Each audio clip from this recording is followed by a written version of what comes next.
মহাবৃষ্টি নেমেছে, ধরার আর নামই নেই। যা, সব কিছু না ভাসিয়ে দেয়। এ কি গো, মরা মাছের মতো চোখ করে চালের দিকে তাকিয়ে আছো কেন? বলি ঘুম হবে না? ঘুম আসছে না, শুধু বৃষ্টিটা একটু ধরলেই আমায় একবার বেরোতে হবে। কি কি বললে? এই দুর্যোগের মধ্যে রাতের বেলায় বের হবে? তা কি এমন রাজকার্য আছে তোমার দিনের বেলাতেও মিটছে না গো? না গিন্নি, না বেরোলে যে খুব বড় একটা অঘটন ঘটে যেতে পারে।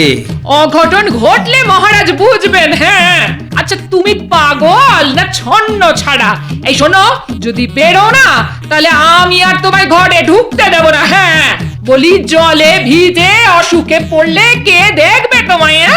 তাই কথা না বাড়িয়ে চুপচাপ চুপচাপ ঘুমিয়ে পড়ো বলে দিচ্ছি। হ্যাঁ,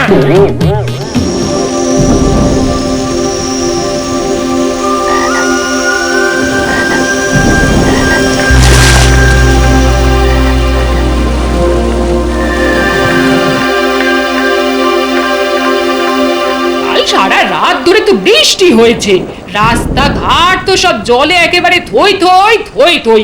তা এই দুর্যোগের মধ্যে আবার কোথায় বের হবে গো?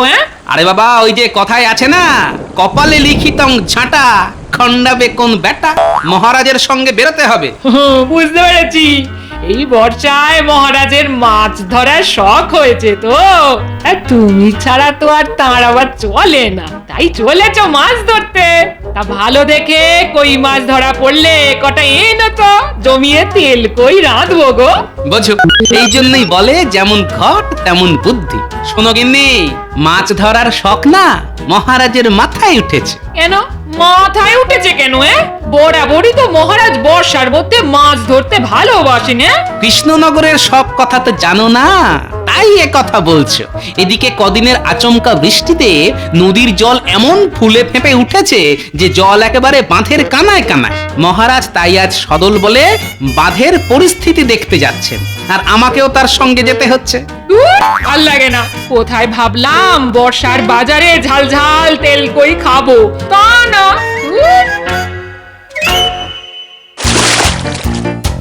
আই কুমির, তোর জলকে নেমেছি নেমেছি।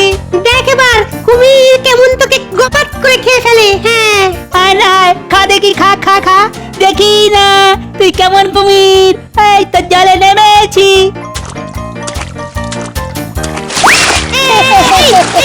কেমন মজা, কি খাবি? একেবারে ওই দিকে জল কেটে ছুটবি না। কেমন মজা কেমন মজা, জলের কুমির জলকে ভয় পাচ্ছে। দুও দুও দুও দুও দুও। এটা কিন্তু ছোট্টামি, এরকম করলে আমি কিন্তু আর খেলবো না। ঠিক আছে, গুলটের বদলে এবার আমি জলে নামছি। আরে এই দস্যির দল, বর্ষার জলে এমন হুটোপাটি করছিস কেন? উঠে আয়, উঠে আয় বলছি, জল থেকে উঠে। আরে ঠান্ডা লেগে গেলে কি হবে? কিচ্ছু লাগবে না দাদু, তুমিও আমাদের সঙ্গে খেলতে এসো। হ্যাঁ দাদু, খেলতে এসো খেলতে এসো। তুমি খেলা শুরু করলে দারুণ জমে যাবে। কথা শোনো, ওরে আমি কি আর তোদের মতো ছেলে মানুষ নাকি? আমার বলে কিনা কত কাজ। হ্যাঁ হ্যাঁ দাদু, খেলতে এসো। তুমি খেলা শুরু করলে না দারুণ জমে যাবে। হ্যাঁ খেলতে এসো। ওরে ছাড় ছাড়, আরে এমন ভাবে সকলে মিলে টানারানি করলে কাদায় পা পিছলে হঠাৎ করে পড়ে যাবো যে। না না, কোনো কথা শুনবো না, এসো এসো। নাও এবার কুমির হও। নাও নাও, ধরো ধরো ধরো। দেখলেন তো মহারাজ, কাল অত করে বলা সত্ত্বেও গোপাল সময় মতো এসে পৌঁছালো না। তাই তো দেখছি। একবার ভেবে দেখুন, রাজ্যের আজ এত বড় একটা সংকট, বর্ষার জলে নদীর বাঁধ অবধি টইটুম্বর, আর গোপাল কেমন গায়ে হাওয়া লাগিয়ে ঘুরে বেড়াচ্ছে। ঠিক আছে, একবার ওকে আসতে দাও।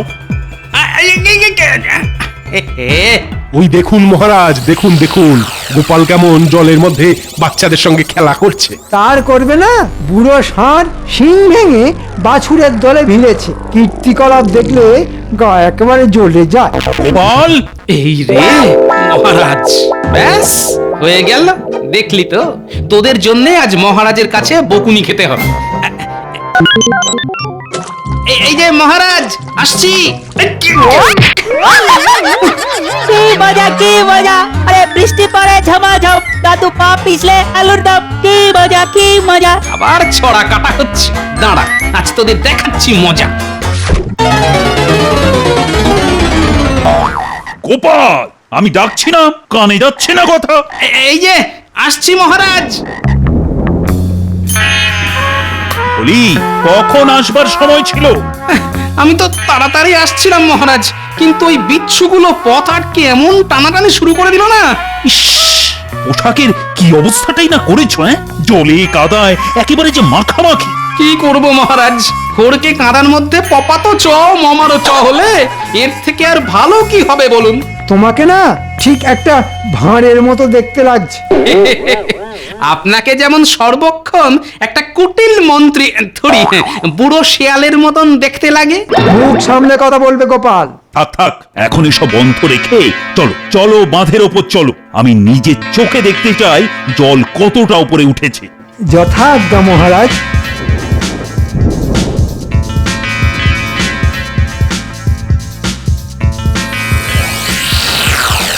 কিন্তু ওরা সব দল বেঁধে কোথায় যাচ্ছে? এই, তোমরা কোথায় যাচ্ছ? আমরা যাচ্ছি ওই কথা বলা গাছ দেখতে। কথা বলা গাছ? কেন, আপনি কিছু শোনেননি? না তো। মন্ত্রী মশাই, আপনি কিছু শোনেননি? হ্যাঁ হ্যাঁ, শুনছিলাম বটে। ওই আমাদের রাজ্যের পূর্ব দিকে কিছুদিন আগে কেটে ফেলা একটা বিরাট বট গাছের গুঁড়ি নাকি কাল থেকে কথা বলতে শুরু করেছে। সে কি ভারী অদ্ভুত ব্যাপার তো। তা কি বলছে? আচ্ছা, বাংলায় বলছে না অন্য কোনো ভাষায়? না না, পরিষ্কার বাংলাতেই বলছে। বলছে, তোরা আমাকে কেটে ফেলে খুব বড় পাপ করেছিস, আর সেই পাপ দূর করার জন্যে আমাকে রোজ ভালো মন্দ খেতে দিবি, আর তার সাথে দিয়ে যাবি ভালো মতন দক্ষিণা। বাবা, এই ঘোর বর্ষার মধ্যে এত ভালো তামাশা শুরু হয়েছে। চলো তো একবার দেখে আসি। কিন্তু বাঁধ। আহা, আগে গাছ পরে বাঁধ। এসো এসো সকলে।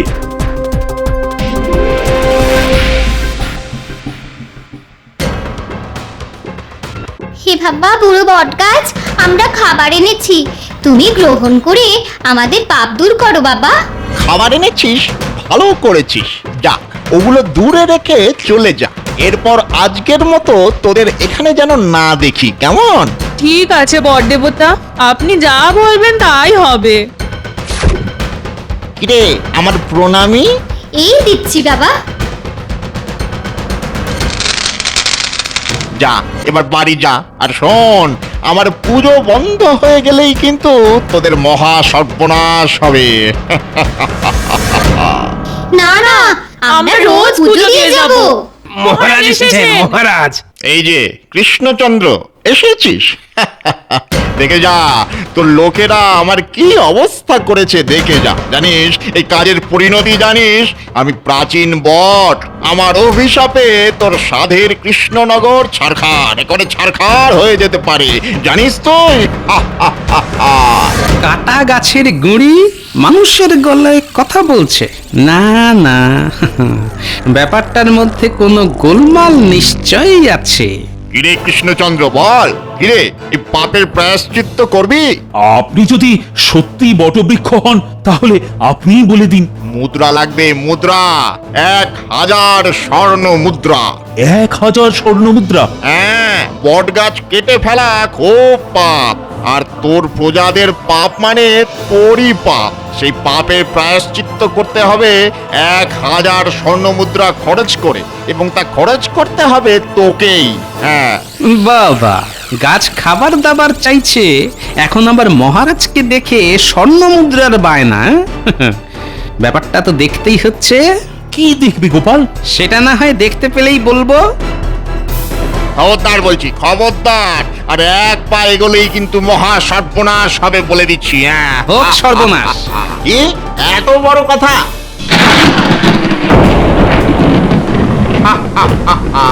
দেখলি তো আমার অভিশাপের সামান্য একটু নমুনা। আর এক পা এগোলেই এর পরের বাজিটা তোর মাথায় পড়বে। মহারাজ, গোপালকে থামান, না হলে আজ একটা কেলেঙ্কারি হয়ে যাবে। কি করছো কি গোপাল? সব সময় সব বিষয়কে অবিশ্বাস করা ঠিক নয়। দেখলে তো কিরকম বজ্রপাত হলো। বর্ষাকালে এরকম বজ্রপাত হামেশাই হয়ে থাকে মহারাজ, ওতে আপনি ভয় পাবেন না। গোপালের এই ব্যবহারের জন্য আমি তাহলে অভিশাপ দিলাম, বাঁধ ভেঙে গোটা কৃষ্ণনগর ভেসে যাবে, ভেসে যাবে। দয়া করে এমন অভিশাপ দেবেন না বরদেবতা। গোপালকে আমি এক্ষুনি এখান থেকে নিয়ে চলে যাচ্ছি। আরে হাঁ করে দাঁড়িয়ে কি দেখছো? গোপালকে এখান থেকে নিয়ে চলে যাও। ছাড়ো ছাড়ো ছাড়ো আমায়, ছাড়ো ছাড়ো। আমি স্পষ্ট দেখতে পাচ্ছি এই গুয়ার গোবিন্দ গোপালের জন্যেই একদিন আমাদের এই কৃষ্ণনগর পথে বসবে। আমার কথা মিলিয়ে নেবেন মহারাজ।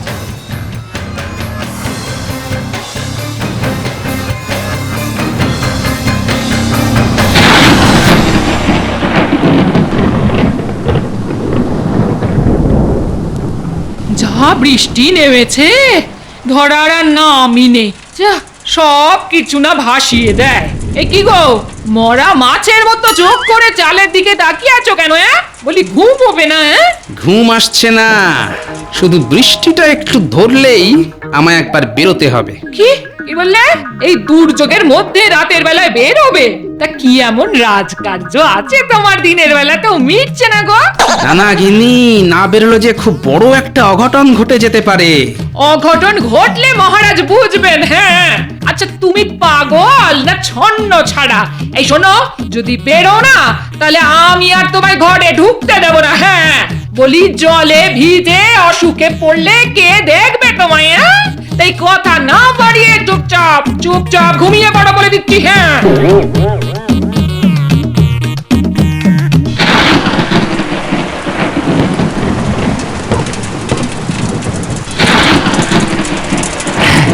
দিলাম কেটে বাঁধ, হু হু করে জল ঢুকতে শুরু করে দিল।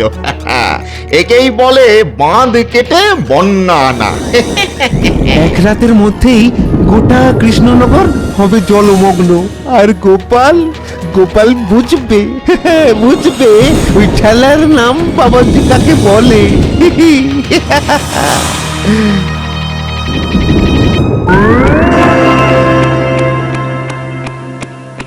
না, বৃষ্টিটা খুব ভোগাচ্ছে দেখছি। কাল তো কাটা গাছের ঝামেলায় বাঁধ দেখতে যাওয়া হলো না। না, আজ যেমন করে হোক বাঁধের পরিস্থিতি দেখতে যেতেই হবে। মহারাজ মহারাজ, সর্বনাশ হয়ে গেছে, সর্বনাশ হয়ে গেছে। কি হয়েছে?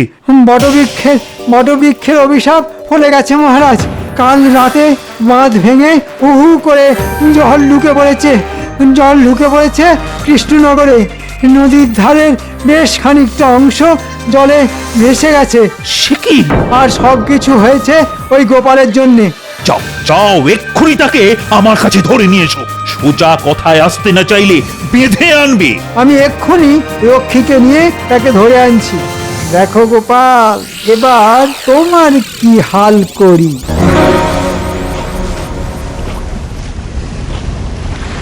হুম, যা ভেবেছিলাম তাই। এ তো জলের চাপে বাঁধ ভেঙে যাওয়া নয়, পরিষ্কার দেখতে পাচ্ছি কেউ বা কারা বাঁধের এই জায়গাটা কেটে দিয়ে গেছে। তাহলে কি আমার অনুমানই ঠিক? কিন্তু কে করলো এমন কাজ? বাবা, মন্ত্রী মশাই যে, সাথে আবার রক্ষী। একেবারে পালাবার চেষ্টা করবে না গোপাল, যাও ওকে বাঁধো। একই আমায় বাঁধছো কেন? সেটা মহারাজ বলবেন। এটাকে নিয়ে চলো। ঠিক আছে, বাঁধার দরকার নেই, আমি এমনিই যাচ্ছি। হ্যাঁ, জল তো মনে হচ্ছে অনেক দূর গড়িয়েছে। দেখি মেপে ঘরে তুলতে পারি কি না।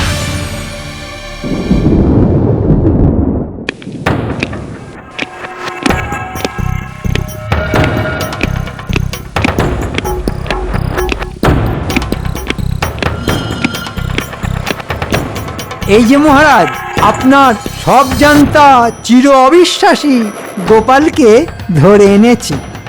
এক্ষুনি ওকে এই রাজ্য থেকে দূর করে দাও। আমি আর ওর মুখ দেখতে চাই না। কিন্তু আমার দোষ? আবার দোষের কথা জানতে চাওয়া হচ্ছে? তোমার জন্য, শুধু তোমার জন্য বটদেবতার অভিশাপে কৃষ্ণনগরের অমন শক্তপোক্ত বাঁধ ভেঙে গেছে। এই ক্ষতির মূল্য কে চোকাবে? তুমি।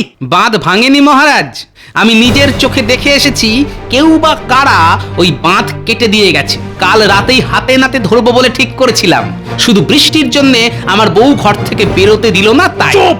আর একটা কথা বললে না শুলে চাপিয়ে দেব। যাও, দূর হয়ে যাও আমার চোখের সামনে থেকে। আর এই কৃষ্ণনগরের চৌহদ্দির মধ্যে তোমায় দেখতে পাওয়া গেলে 1 বছর কারাবাস হবে তোমার। এই আমার শেষ কথা, যাও। খুব ভালো বিচার করেছেন মহারাজ। গোপালের মতো ফপট দালালের এই হলো ঠিক শাস্তি। আপদটাকে তাহলে বিদেয় করা গেল। গিন্নির কথা শুনে কেন যে কাল রাতে বেরোলাম না। একবার বেরোলেই সব রহস্যের সমাধান হয়ে যেত। এখন যে কি করি? মহারাজ তো আবার আমার কোনো কথাই শুনতে চাইলেন না।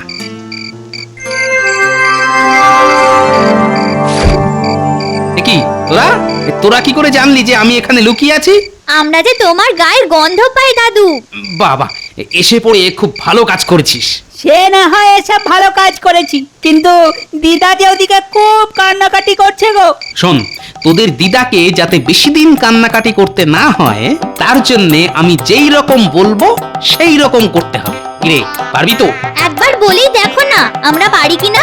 তোদের দিদাকে আচ্ছা করে লঙ্কা গুঁড়ো মিশিয়ে লাড্ডু বানাতে বলবো। আর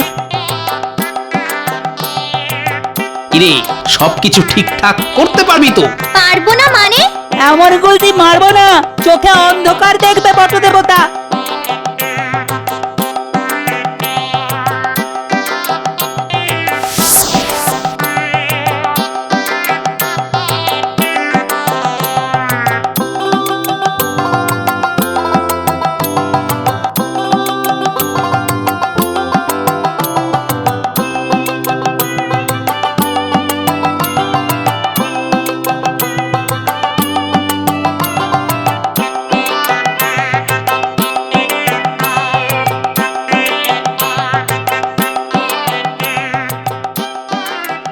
যাক বাবা, লাড্ডু বানানো হয়ে গেল। এখন সময় মতো সে এসে পড়লেই হয়। দিদি, আমায় ডেকেছো? হ্যাঁ ভাই, আমার একটা উপকার করে দিতে হবে তোমায়। বলো। তুমি তো সবই জানো ভাই, সন্দেহের বশে বটদেবতাকে তুচ্ছ তাচ্ছিল্য করে তোমাদের দাদা কি বিপদেই না পড়েছে। সে তো সবই জানি দিদি। মহারাজের কোপে পড়ে গোপাল দাদা আজ ঘর ছাড়া। আমি নিজের হাতে কটা লাড্ডু বানিয়েছি। তুমি যদি আমার হয়ে এগুলো ওই বট গাছকে দিয়ে আসো, তাহলে মনে হয় আমার ঘরের মানুষের ওপর বটদেবতার কোপ কিছু কমতে পারে। হ্যাঁ, এটা একেবারে খাঁটি কথা বলেছো। তা তুমি নিজেই চলো না আমার সঙ্গে। না ভাই, আমি গেলে দেবতা হয়তো এই লাড্ডু গ্রহণ করবেন না। না ভাই না, নতুন করে আর বিপদ ঘটাতে চাই না। আমার হয়ে তুমি এগুলো দিয়ে এসো গে। বেশ, তাহলে দাও। তবে লাড্ডু দিয়ে আমি মনে মনে গোপাল দাদার হয়ে ক্ষমা চেয়ে আসবো। দেখি তাতে যদি তার রাগ একটু কমে। গোপাল দাদা যদি আবার বাড়ি ফিরে আসার সুযোগ পায়, তাহলে আসি দিদি। হ্যাঁ, এসো এসো। যা উপকার করলে, তোমার ঋণ কখনো শোধ করতে পারবো না গো।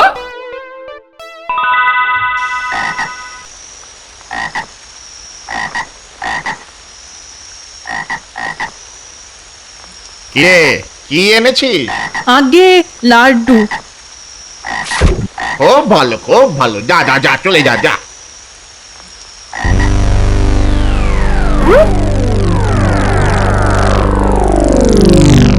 ঘটা রে লাড্ডু। ওরে বাবা, কি ঘি চপচপে। নে নে বটা, খা খা।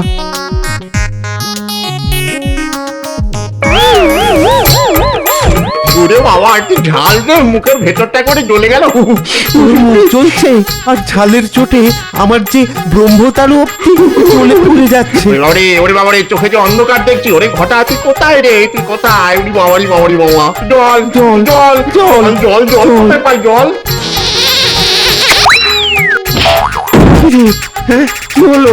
ওই মাটিতে পড়ে গেলি কেন? এই বটা, এই চোখ খোল, চোখ খোল বটা, চোখ খোল বটা। এই বটা, তাড়াতাড়ি চোখ খুলে ওই গাছের কোটরে ঢুকে যা। কেউ এসে পড়লে কেলেঙ্কারি হবে। মা গো, বাছা ধানেরা, এবার তোরা আমাদের হাতের মুঠোয়। বেটা, মানুষের বিশ্বাসের সুযোগ নিয়ে এখানে বট দেবতা সেজে লোক ঠকানো। দেখ এবার কি হাল করি তোদের।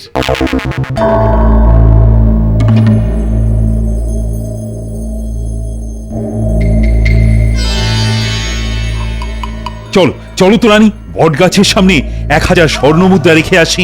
এতে যদি বটবৃক্ষের রাগ কমে, যদি তার অভিশাপ থেকে রক্ষা পায় আমার সাধের কৃষ্ণনগর।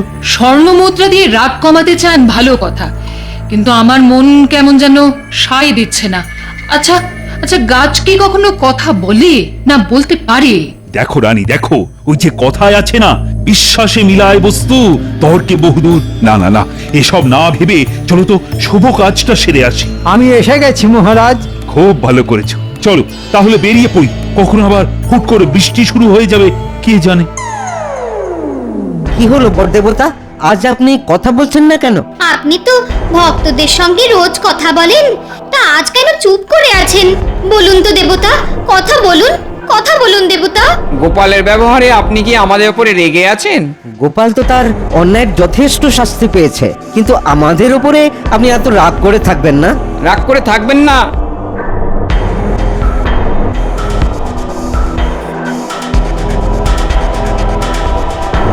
কি ব্যাপার, বট গাছের সামনে দাঁড়িয়ে কি বলছো তোমরা?